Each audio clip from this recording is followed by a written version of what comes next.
Hoy voy a comenzar contando una historia que me ocurrió cuando era niño, cuando estaba en la primaria. La primaria es esa educación básica en la que uno tiene sus primeros años de formación. Y yo he de haber tenido como unos 8 años y tenía un profesor que era geógrafo, biólogo, una de esas cosas, y se le ocurrió contarnos sobre el cambio climático. Y él nos contaba que el cambio climático sería un evento por el que nos tendríamos que preocupar 20 o 30 años después.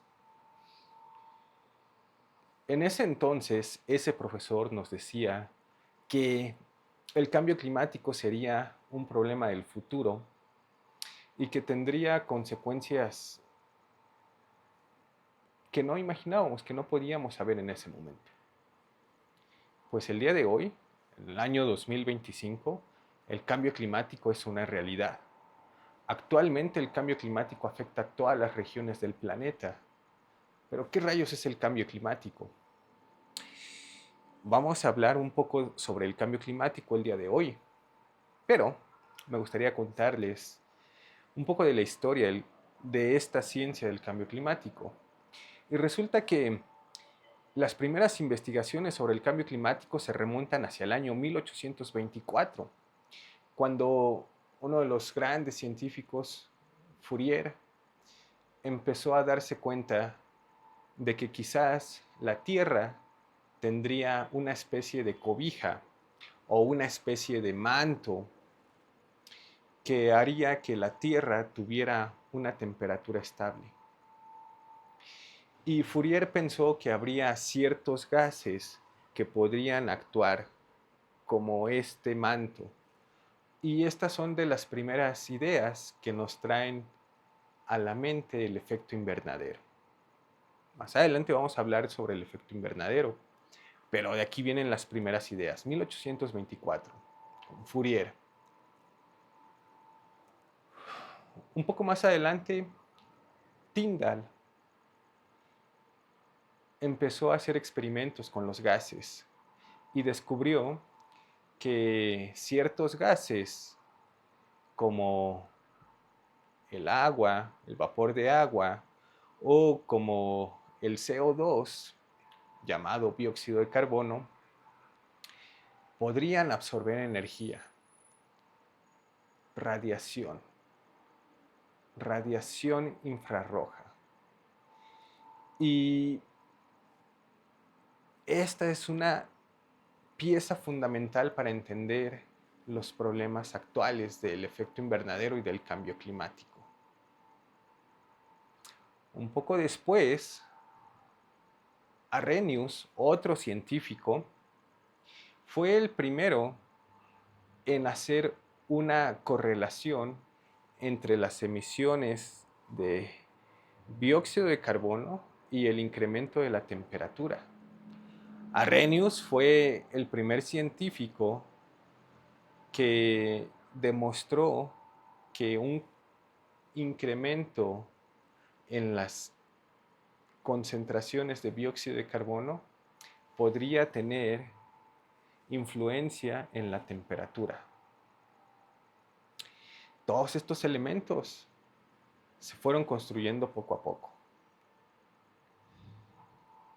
El siguiente paso que se dio fue en 1938, cuando otro científico se le ocurrió pensar que estas emisiones de dióxido de carbono se habrían incrementado después de la revolución industrial. Pero no fue hasta la época de 1950 ya que se estandarizó esta medición de dióxido de carbono y de ahí en adelante se empezó a hacer sistemática la medición de dióxido de carbono. Posteriormente, en 1988, se crea el IPCC, que es el Panel Intergubernamental de Expertos en Cambio Climático. En otro video hablaré a profundidad sobre el IPCC y su relevancia a nivel global.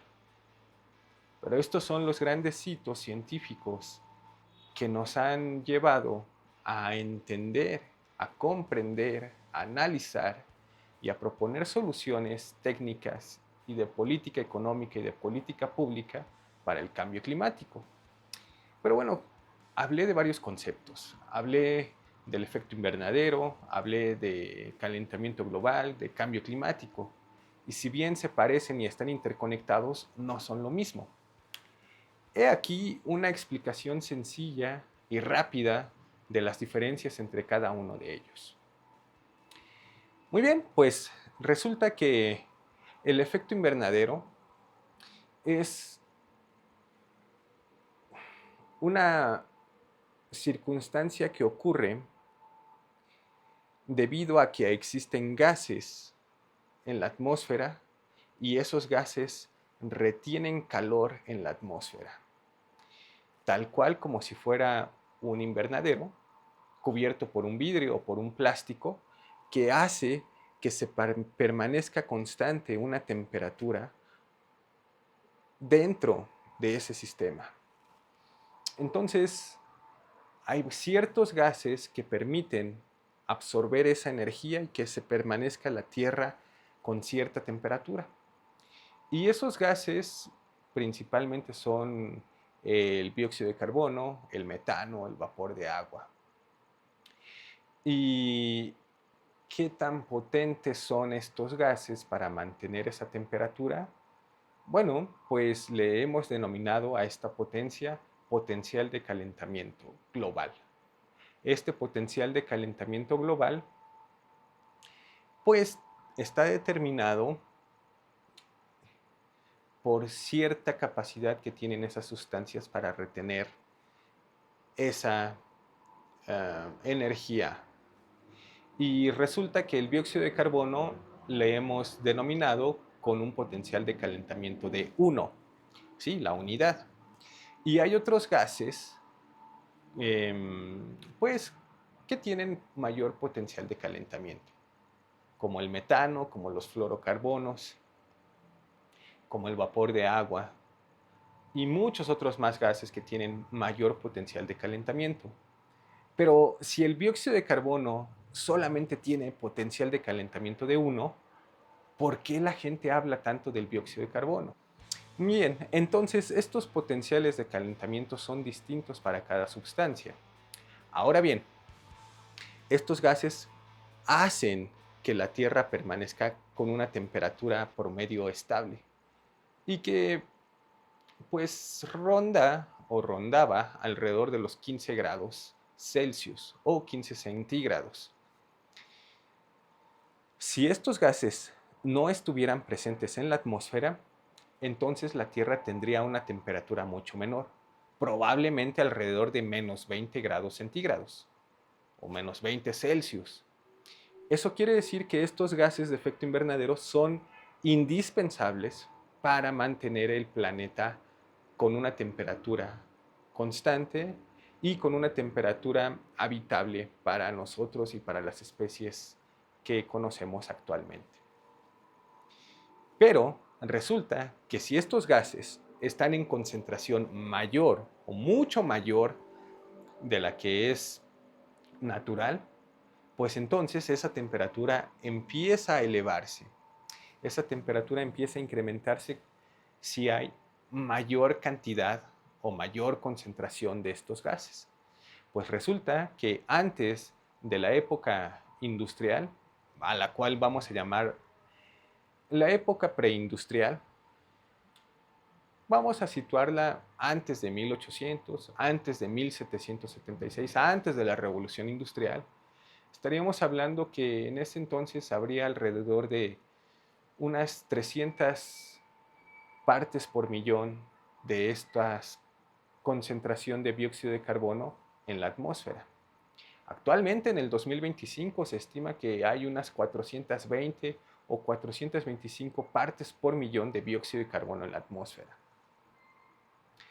Esto es porque en las estimaciones actuales, cada año se emiten a la atmósfera unas 40 gigatoneladas de dióxido de carbono.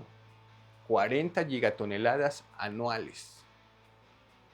Y este incremento de las emisiones es lo que está generando que se incremente la concentración de dióxido de carbono y de otros gases de efecto invernadero en la atmósfera. Mayor concentración de estos gases, entonces incremento en la temperatura. Y este incremento en la temperatura, al ser un incremento generalizado en el planeta, se le denomina un calentamiento global. ¿Por qué? Porque todo el planeta se calienta. Es un calentamiento global. Y si después de ciertos años, ciertas décadas, se observan cambios en los ecosistemas, en los patrones de lluvia, de precipitación, en los patrones en las sequías, en los ecosistemas, entonces estamos hablando de un cambio climático.